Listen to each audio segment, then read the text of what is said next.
Our next guest is the #1 New York Times bestselling author of Shred, The Revolutionary Diet, as well as numerous other nonfiction works. A graduate of Harvard, Columbia, and the University of Chicago, he is a medical contributor to The Rachel Ray Show and was previously a co host for CBS's The Doctors.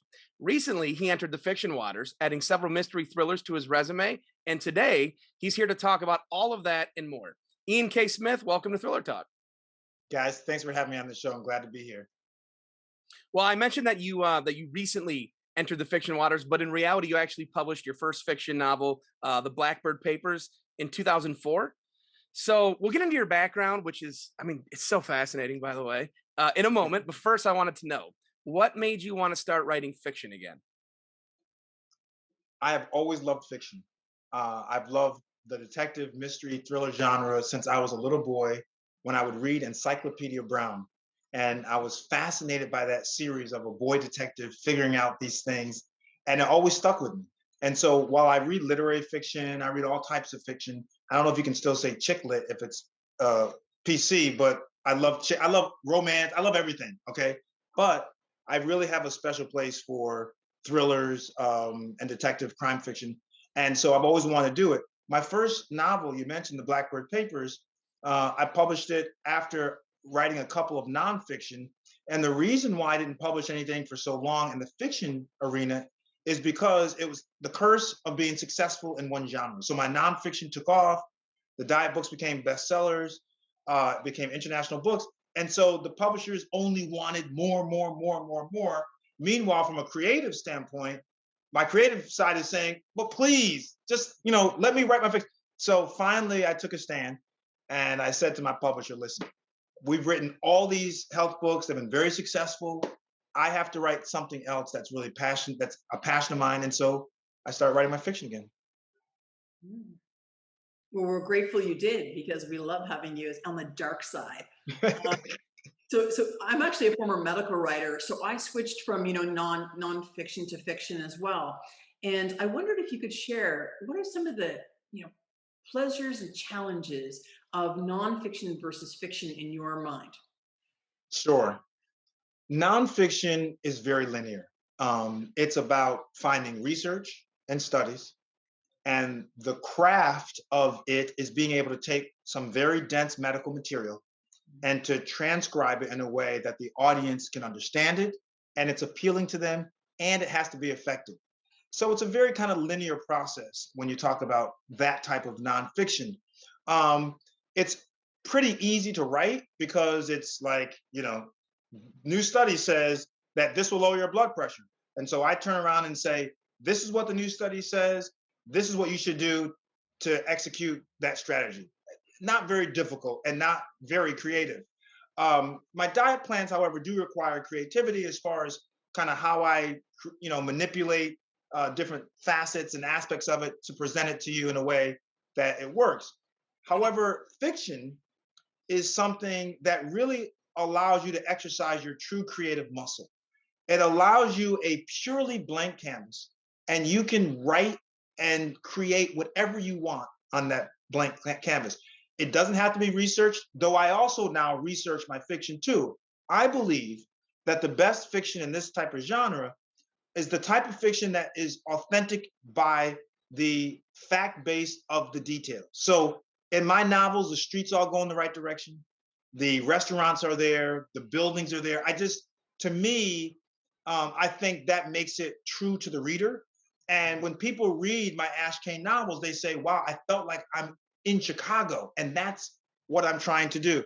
So I think comparing nonfiction to fiction, it's the creative muscle, it's the liberty to go where I want to go. And here's the other part, by the way. When I'm writing my fiction, sometimes I may start heading straight, and then in the middle of a thought, I may go right.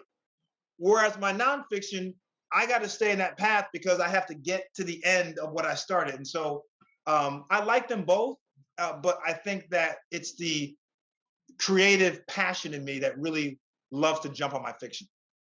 Yeah, and I was just going to say too, I love the fact that you're research oriented. So am I, and I think it really brings a richness to the page. Where when I read for pleasure, I want to be entertained, but I also want to be educated. And I love it when I put the book down and said, Interesting. I did not know that in this, and grow as a person. You are absolutely correct. I'm very selfish in the way that I write how I like to read. And I like, even though fiction is, like you said, you can get lost in the world, but I like that world to have some tethering to reality. Because even little nuggets of historical nuggets, I'm always one who likes to absorb and learn information. So I am very similar. Well, both The Unspoken and Wolf Point are so good, so vivid, and in a way, they feel tailor made for the big or small screen. So one, is there a chance that your fans might see these books brought to life that way? And two, who would be your dream casting choice to headline the show or film adaptation? Uh, Great question, common question. Ryan, I have to tell you, I'm a visual writer. So when I write my books without an outline, and I write my books in my head first. So I spend about 2 months thinking and seeing not just the beginning, middle, and ending, but also seeing the characters. What do they look like? What do they talk like? What are the sounds I hear? I have to do that. So visually speaking, that's my way of getting into my book. Then after about a couple months, when I feel like I have the general direction, then I sit down and I let it flow, which is why I never have writer's block because I know where I'm going to go and I have momentum. But it's the visual part that also lends, I think, my writing and books to the screen. And so I'm happy to say that we just finished negotiating a deal that the Ash Kane series will be on a streaming service as a TV show. We are writing the pilot as we speak.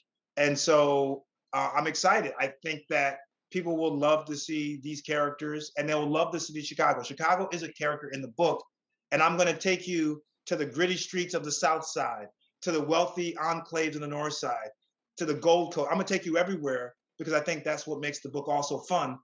As far as who I would want to play Ash Kane, who is the lead detective, most people always want to choose an A-list celebrity because they think of people like Idris Elba, Michael B. Jordan. But I've always believed, as a consumer of this genre and streaming services, I always believe I think it's almost better to have someone who does not have a big name because they don't bring the baggage of previous performances and previous roles to your role, and they become that character. I Mhm. think of Harry Bosch, for example. Uh, Absolutely. right? He becomes the character because I didn't know him before then. I'm sure he's done some great stuff before then, but I didn't know. I just see him as Bosch, and so I think with Ash Kane, I'd like to see someone. I will say, however, Denzel Washington's son is actually a very good actor and could carry this role off, even though he has a famous last name, but he's not well known like his dad. I think he could carry this role off. He's great. And first of all, congratulations to you. That is awesome. Amazing news. So big congrats. I totally agree. Denzel's son is great in Ballers. And oh, he just had that other movie. Uh, um, uh, the one with Spike Lee did. Yeah. It was it's a weird one. I Yeah. can't think of Yep. the name of Yep. it. Yep. Yeah, I can't think of it, but it was really good. He's great in everything. I would yeah. love to see that. He'd be a great choice. He'd be good, right? Yeah, he'd be good. Okay. Well, we'll send it up to the ethers. Yeah, I'm very, Denzel, if you're watching, your son would be perfect for this role. that's right. We're extremely happy for you, and that's to see that because are you actually so you're writing the screenplays too and the scripts or So there's another writer who's going to write the pilot. I think I've never done writing for the screen is different than obviously writing novels, and I think that it's best that someone else who's already written for the screen. But he has me involved in the process, so he consults me and I give him pointers like that. So it's a very collaborative process. But I'm very happy that he's going to be in charge of the heavy lifting. But I do hope to get to the point where some of the episodes I will hopefully get to write some of the episodes. that'll be fun seeing your Yeah. name on the screen. Um, so writers sit for hours at a time, and given your impressive fitness and health background, what advice do you have for authors to keep their minds and bodies activated? Great question.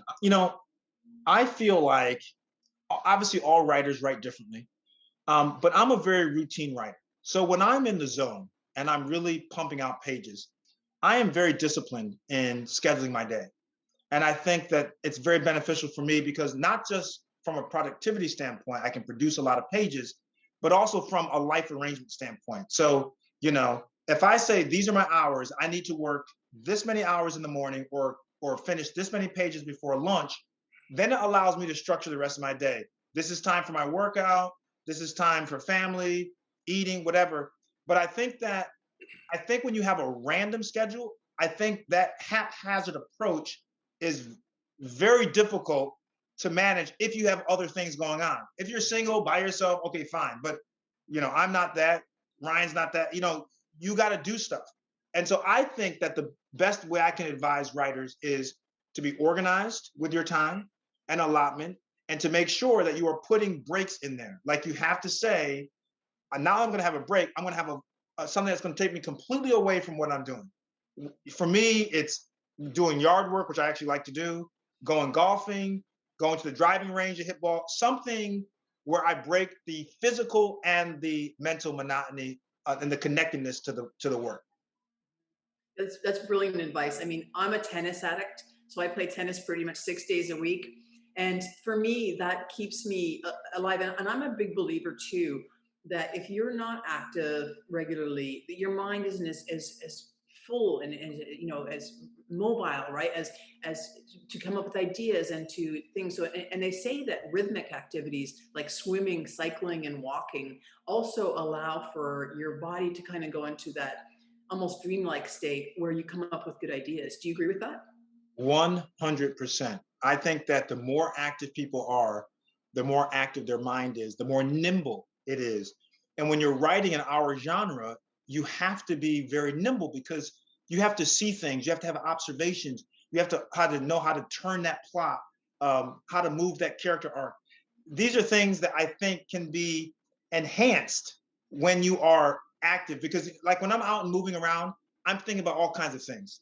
And it just kind of, so when I sit down, my mind is very active and it allows me to go here and allows me to go there in an authentic way.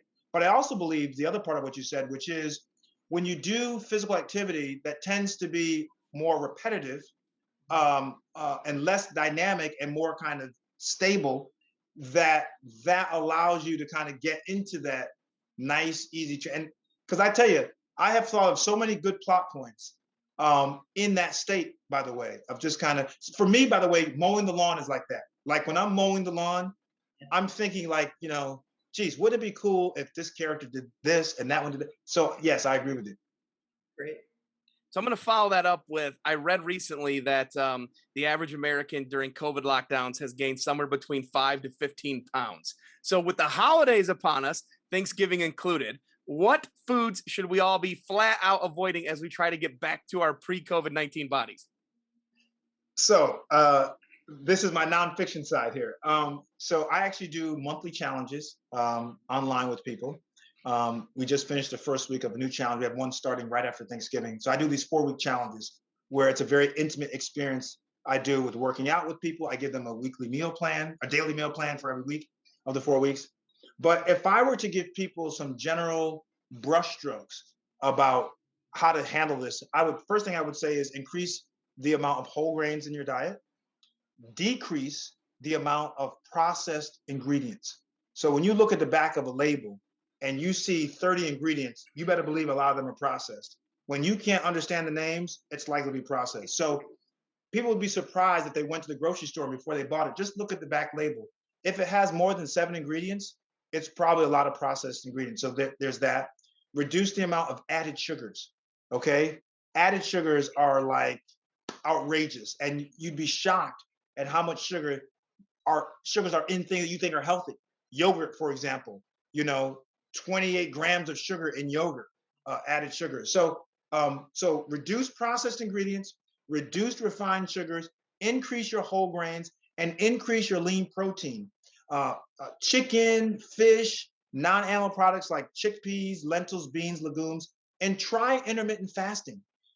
There are different types of intermittent fasting, but the one I really like is TRF, time restricted feeding, where you take the 24-hour day and you break it up into an eating window where you eat all your foods and a fasting window where you're not going to eat any solids. And I believe, for my money, that produces really good results. And it's much easier than people think it is, because your body, once again, gets into a rhythm, and you're not going to start eating to 10 a.m. and you're going to start at 8 p.m. and you get used to it. That's fantastic advice. I think Ryan was hoping you weren't going to say, "Don't eat your hamburgers and pizza." Well, hey guys, in full honesty, my programs all have beef and pizza in it and pancakes, but I have you eat it in a way that you still have it's still very tasty, but you're not going to sit down and eat 5 slices of pizza. And so it's about eating in moderation. So people love my programs because even though they're having, they're eating healthier, they're still enjoying some of the things that other programs say you can't have anymore. I don't think that that works. Yeah, I couldn't agree more. I think when you tell people they can't have something, it gets to be a point where they hit a wall and then binge, right? And then that's just counterproductive, you know? Everyone wants the secret diet where, surprise, we just found out if you eat 6 banana splits a day, you will lose 30 pounds that week. That's what we're all looking for. And it's just not there. That's what you're telling me. Let me tell you something. If I found it or you found it, we would be trillionaires. Forget Bezos. We would be the Yeah. richest people in the world. Well, thanks for your good work on making the world slightly healthier.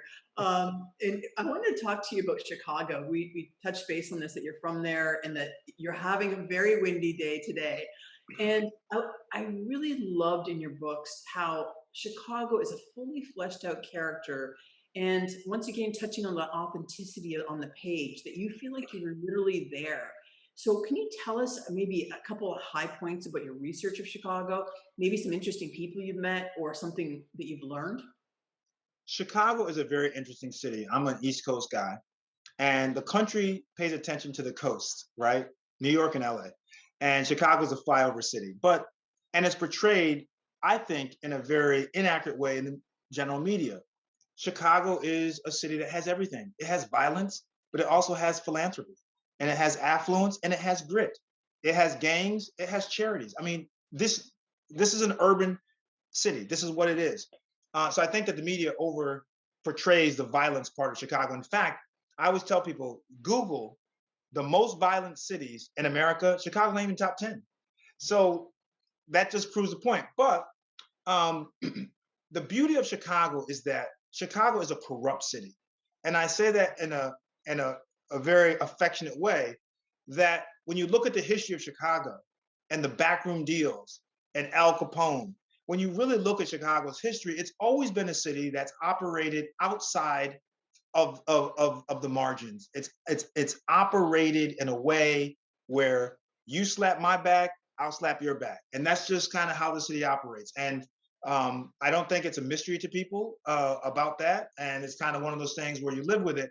So I just thought that given the nature of Chicago, the history of racial tension and segregation, it's one of the most segregated cities in the country, big cities in the country, outside of Boston, by the way. And it was built that way. The old Mayor Daley purposely built the transit system to keep the city segregated. So blacks in the South, whites in the North, and immigrants in the West. There is no East because that's the Lake Michigan. So I found it very interesting that the way Daley, old man Daley, had devised the transit system so that people stayed in their areas. My grandfather-in-law, who is now 100, by the way, is still alive, who lives on the south side of Chicago, may have been to the north side of this city. He's lived here for 80 plus years. He may have been there 5 times because people tend to stay in their regions, even though it's only 15 minutes away, right? He's been down south more, to other southern states than he's been to the north side of his own city. So I find that to be very interesting. The other interesting thing I think about Chicago is the politicians and the aldermen. The politicians, they call it the Windy City, not because it's windy, though it is very windy and cold at times. They call it the Windy City because of the politicians.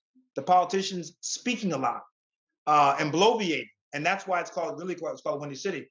And the politicians here, and I lived in a lot of other cities, are just a rare breed. I mean, it really is a city where deals are done behind closed doors. And, this great story where this woman who became the head of schools, everyone loved her, and she was going to, revamp the Chicago public school system. Guess what? She gets indicted for offering a no bid contract to a company that she formerly worked for that was going to give her a kickback of $100,000 to give them the contract. That is Chicago. I mean, and I say that I'm not trying to be negative. That's just how it works, and people get caught. So I just think it's a great place for this kind of genre. It's a tough city, but it's a beautiful city, right? And I think that people will love going through the different neighborhoods, and it has all the ethnicities. But all the ethnicities, it's so many people here, so many cultures here. It's just wonderful. That was great. I find it fascinating actually to hear about the divided because if you're not from there, and also like I mentioned, I'm Canadian. You don't realize that. And I have been there. I thought it was the skyline is stunning. It's a great place to be. And that skyline on the back with the backdrop of Lake Michigan is absolutely wonderful. But let me one more. I just want to kind of emphasize this. You can go to the south side of this city, and you can go for blocks and blocks and blocks and never see a white person. You can go to the north side of the city and be there for hours in neighborhoods and never see a black person. It's a segregated city. I mean, I hope it's getting a little better, but there's a lot of work to be done. Ian, out of all your works, fiction and nonfiction, is there any one book that stands out to you as the hardest to write, whether it be the topic or the research involved, you name it? Well, can I? I'm going to modify your question if you don't mind. Sure, sure. The books are hard for me to write, but the book that stands out most for me is a book called The Fat Smash Diet. And the reason why that stands out most for me is because it was a book that was rejected. After I'd published, I had a 2-book deal like you. I'd finished the first book. It was a novel. And my second novel got rejected, okay, of that deal. And so I was desperate because I had gotten paid the advance. If I didn't produce this other novel, I had to give some of that money back. I did not have the money. I had spent the money. So I was in a tough situation. So I figured out the way to salvage it was to sell them a diet book because everyone loves diet books. And the guy who I thought at the publisher, who was my mentor, I thought for sure that, and I didn't really sell it to him like, will you buy this? I kind of was like, oh, I got this great book. It's going to be on a TV show called Celebrity Fit Club. So there's built-in marketing. I thought he would say, Ian, we want to do that book. Instead, he said to me, good luck. I was like, oh, geez. So to make a long story short, I took that book and I self-published it, despite the fact that I didn't want to self-publish it because I thought I was a big-time, published author. It was beneath me to self-publish it. My brother convinced me to self-publish it. I self-published that book. And I went on The View, the TV show The View. They had me on to talk, it was diet season, to talk about this diet book that I had, which is a little thin paperback. It was really, I made it in my brother's office. And that night that I went on The View, it's back when they had dial-up. That night I went on The View, my whole website crashed because there were so many orders for this little paperback. And it got so bad, guys, I'll tell you the longer version later. It got so bad that I finally had to call a friend of mine who had met at a golf tournament. And I said, he worked in a big publishing house. And I said to him, is there any way possible you guys would be interested in taking a book I've self-published and publishing it? And so he said, well, let me check with some of the editors. So they called me into a meeting and the editor sat on the couch and said to me, I said to the editor, how many books would you say would be really good to publish, self-publish and sell in a year by yourself online? And this is back in the day. And she said, well, my goodness, if you could sell 5,000 copies of a book by yourself, that would be really, really good. I winked at my friend who had brought me to the meeting. I looked back at her and said, I just sold that in a week. And so that was The Fat Smash Diet. It went on the New York Times bestseller list for #1. They took it, by the way. They revamped it a little bit, but kept it like it was, but didn't a real professional cover now. That book was a bestseller for 30 weeks, maybe. It was, so that book is very, very special to me. That book really put me on the map. That's a great story, man. And it started from rejection.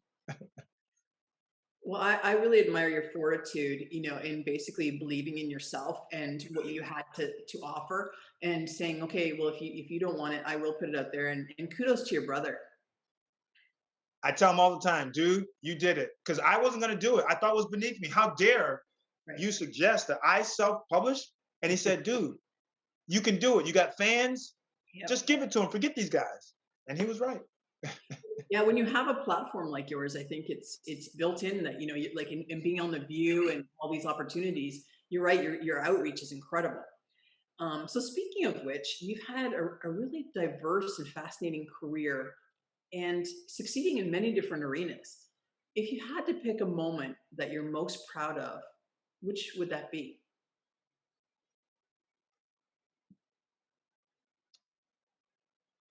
I think 9/11. I think when I was in residency and I was on a plane on 9/11 Wow. heading out. I was a columnist for Time Magazine at the time, and I worked for NBC News. And I was heading out to Vegas for Time Magazine on my first real big cover story. Uh, and I was on one of the planes that they thought was a rogue plane. And so we're in the air, and we emergently landed in Omaha, Nebraska. We had no idea what was happening.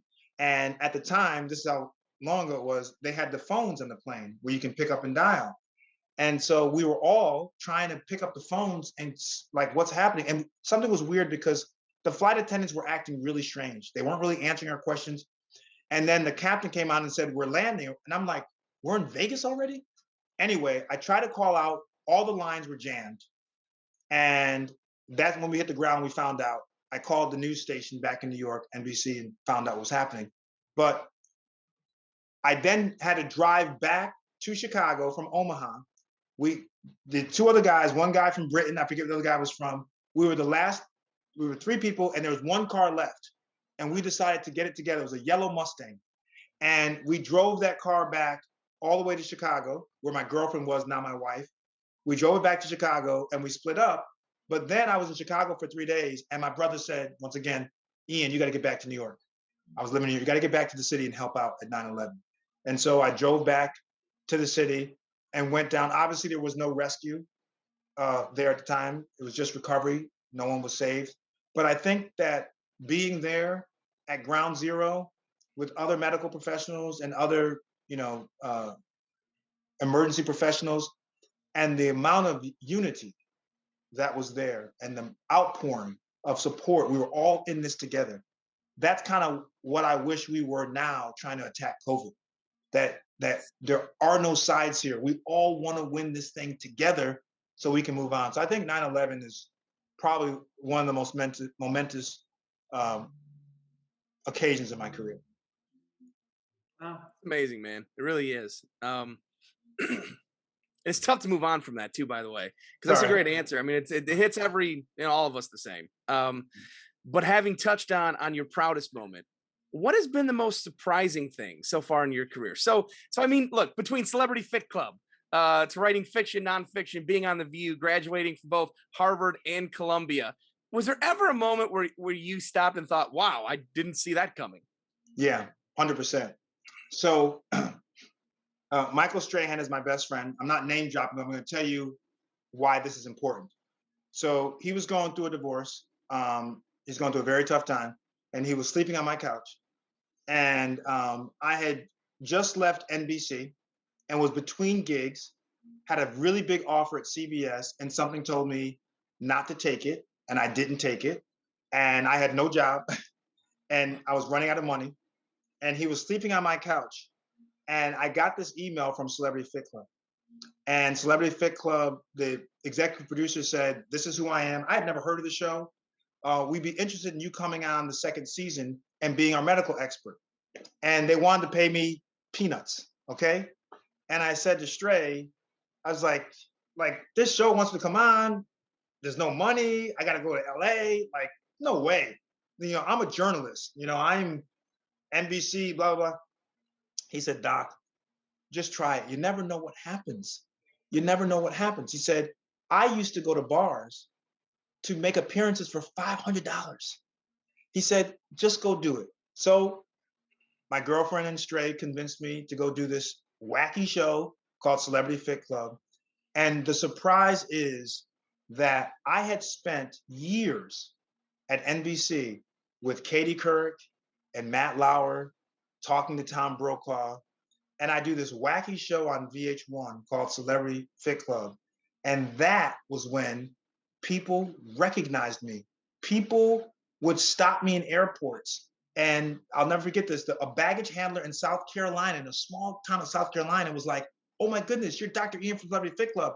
And I said to my girlfriend, I said, "Holy cow, all these years sitting next to these titans, in the media, Today Show, blah, blah."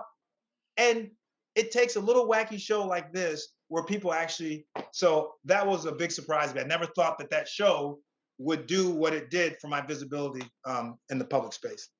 Two things. One, that's hilarious because I told Kim before this, that's where I knew you from, was way back then. So that's awesome. And two, Michael Strahan was my best friend. I'd drop that all the time. I'd bring that up everywhere I went all the time. So that's a pretty good one. Thanks. Can I say something real fast? Sorry. I want you to know that even though I have all these platforms, I always anguish about how other writers are able to get the word out because they can't go on the shows that go on. And I'm not one who says, I got it, I don't care about everybody else. I always worry about the platforms or lack of access to platforms like I have that other writers can't have. And that's very sad to me. I think that we don't do right by writers, and that we have all these other people on media who are not really contributory to society in positive ways, and yet writers who entertain us, who cheer us up, who do all these things for us, and we don't even allow them access. And I just think that's a very sad state of affairs. If there's one thing if I could change one thing, I would change the ability. And it doesn't have to be like the Grishams of the world. John Grisham doesn't need to be on CBS or Today Show. You need to have new writers who aren't well known to be able to talk about their stuff. I just think that that's very sad. I think it's a mission that we totally support and agree with. That's why I launched The Real Book Spy years ago, and Kim with ITW, and why we're doing Thriller Talk. Yeah, I appreciate it. It means, obviously, like I said, I have platforms, but I'm very happy you guys are doing this for all the writers who otherwise they write these great books and they just sit on the shelf somewhere. So I just appreciate that. Well, I'm kind of thinking, Ian, like my brainstorming mind is going at work here, that you should do like a fitness/reading show and combine the two, read a chapter and then get down and do some fitness, come back up, that'd be so much fun. And That would be fun. you've got actually like the perfect skills for doing something fun like that. I'm gonna take it to my team. I like that idea. We're gonna take a fitness book club. That's right. Lose weight and have this great thriller. Learn, think about the potential even for audiobooks now to do fitness while you're listening. A lot of people have changed their life that way, and I think that, like we said, enriching minds is so critical. And the publishing industry has changed dramatically. It used to be the publishers were always promoting the authors. Now there's so much responsibility for the authors, and it is very difficult to get on shows unless you have a really interesting nonfiction hook, right? Where people I write about kidnapping. I've been researching that for 6 years, and sometimes that will help me, get a bit of attention because of the fact that kidnapping is, growing exponential problem. But so many times I think you're right that we're just not getting the word out enough. So we're in for to support you in anything you do. Thank you. I appreciate that. So just to wrap things up, now Ash Kane is such a memorable protagonist. How much of yourself is in him? I forget, and I wish I could remember this. I read somewhere where someone said that authors tend to write what's close to home, and because it's easier. Ash Kane is who I would want to be if I came back again on Earth. He is handsome. He's fearless. He's smart. He's extremely sarcastic. He can quote Biggie Smalls one day and then Shakespeare the next. He is about justice, and he's determined. He's physically intimidating, but he also is a failure at romance. He got left at the altar by his fiancée. Usually it's the other way around, but he's the one trying to heal from that very scarring experience. So I like to describe Ash Kane as someone who is perfectly imperfect. He likes golf like I like golf. He likes cars like I like cars. So I did add some things about me, and he's a little foodie too. So there are some characteristics about me that are in Ash Kane, but Ash is a much better version, bigger and better than I ever will be. I'm not sure about that. So favorite car then, if you're a car person? Oh, geez, that's an awful question to ask a car person. But how about a line of car? Sure. Aston Martin. Oh yeah. Aston 100%. Martin. 100%. Beautiful. There's no, you can't go wrong. Beauty, speed, elegance. It's just Aston Martin. I love it. Well, listen, Ian, thank you so much for joining Ryan and I today. We've really enjoyed chatting with you and learned a lot. And we wish you every success with your new, can you see that wolf print? Sorry, sometimes it's hard to see with the, and we're very excited. Yeah, there you go. Much better. You have a, excellent. Thanks so much. And we're really excited about it. And I just want to say thank you guys once again. I love talking to you. And for those who are watching or listening, hit me up. I'm very active on Instagram at Dr. Ian Smith. Spell the doctor out, I-A-N Smith. And my character has an Instagram. It's I am Ash Kane, A-S-H-E-C-A-Y-N-E. Perfect. Thank you.